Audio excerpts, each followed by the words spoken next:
మా అణుస్థావరాలు కూలుస్తామంటే మేము ఊరుకుంటామా, మీ అణుస్థావరాలు కూలుస్తామంటుంది ఇరాన్. తాజాగా ఇరాన్ దగ్గర అణ్వాయుధాలు ఉండటానికి వీల్లేదని చెప్పి ఇజ్రాయెల్ దగ్గర ఎట్లా అణ్వాయుధాలు ఉంటాయి అంటూ వాళ్ళ అణు రియాక్టర్ మీద దాడి చేస్తామని చెప్తోంది.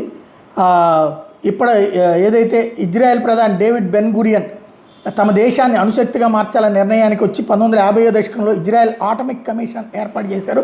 1956లో సూయిజ్ కాలువ సంక్షోభం తర్వాత అమెరికా మీద అసంతృప్తితో ఇజ్రాయెల్ ఫ్రాన్స్లు దగ్గరవడం, దాంతో ఇజ్రాయెల్లో రహస్యంగా భారజాల రియాక్టర్ నిర్మించేందుకు ప్యారిస్ అంగీకరించడం. కాకపోతే ఫ్రాన్స్లో ఈలో ప్రభుత్వం మారిపోయి అధికారానికి వచ్చినటువంటి చార్లెస్ డిగాల్ ఒప్పందం గురించి తెలుసుకుని కంగారుపడి అప్పటికే రియాక్టర్కి సంబంధించిన కీలక పరిజ్ఞానం ఇజ్రాయెల్కి బదిలీ అయ్యింది.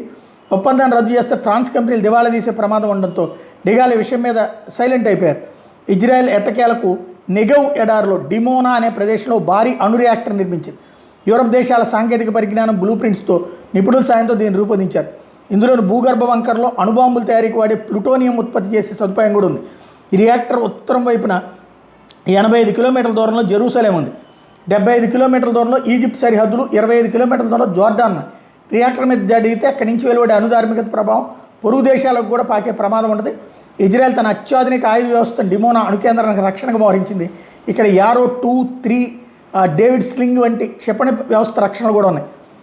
డిమోనా మీద దాడి చేస్తామంటూ ఇరాన్ ఐఆర్జీసీ చెప్పుకొస్తోంది. మా అమ్ముల పొదిలో ఉన్న డ్రోన్లు, క్షిపణులు వంటి ఆయుధాలు ఉన్నాయి. రియాక్టర్ నుంచి ఇరాన్ 1200-1500 కిలోమీటర్ల దూరంలోనే ఉంది.